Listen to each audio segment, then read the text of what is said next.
நீங்க டெய்லி காலையில தூங்கி எந்திரிக்கிறப்போ இந்த மாதிரி காலை கீழே வைக்க முடியாத அளவுக்கு வலி இருக்கா? மாதிரி வர்றதுக்கு முக்கியமான காரணம் நம்ம குதிகாலில் இருக்கிற பிளான்டார் ஃபேஷியான்றது குதிகாலில் ஆரம்பிச்சு 5 விரலுக்கும் போங்க. அந்த இடத்துல இன்ஃப்ளமேஷன், அதாவது ஒரு இன்ஜுரி இருக்கிறனாலையும் வரலாம். நம்பர் 2, அதே இடத்துல ஒரு ஸ்பர் growth இருக்குன்னா அது ஸ்ட்ரக்சரை டிஸ்டர்ப் பண்றதுனாலையும் வரலாம். அதே மாதிரி மூணாவதா நம்ம காஃப் மசில் வந்து ஹீலோட பேக் சைடில் அட்டாச் ஆகுங்க. இந்த டெண்டன் வந்து இன்சர்ட் ஆகிற இடத்துல ரிப்பீட்டட் இன்ஜுரி இருக்கிறனாலையும் வியர் அண்ட் டியர்னாலையும் இது மாதிரி பெயின் வரும்.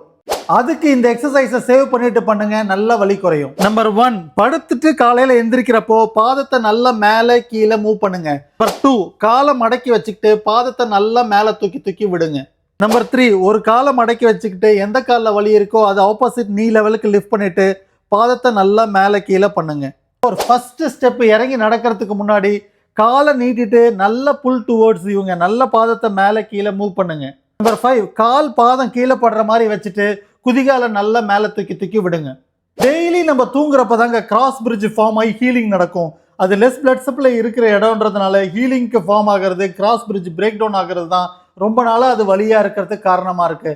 அதை இந்த எக்ஸசைஸ் மூலமா மொபிலைஸ் பண்ணிட்டு எந்திரிக்கிறப்போ அந்த இன்ஃப்ளமேஷனும் குறையும், பெயினும் குறையும், திரும்ப ஹீலிங்கும் ப்ராப்பராக இருக்கும். எல்லா எக்ஸசைஸையும் காலையில் எந்திரிச்சதும் 45 ரெப்படேஷன் பண்ணுங்க. எப்பெல்லாம் ரொம்ப நேரம் உட்காந்துட்டு எந்திரிச்சு நடக்கிறீங்களோ அப்போ 45 ரெப்படேஷன் பண்ணுங்க. ஆட்டோமேட்டிக்காக பெயின் குறையுங்க. Just for the information, doctor Ram.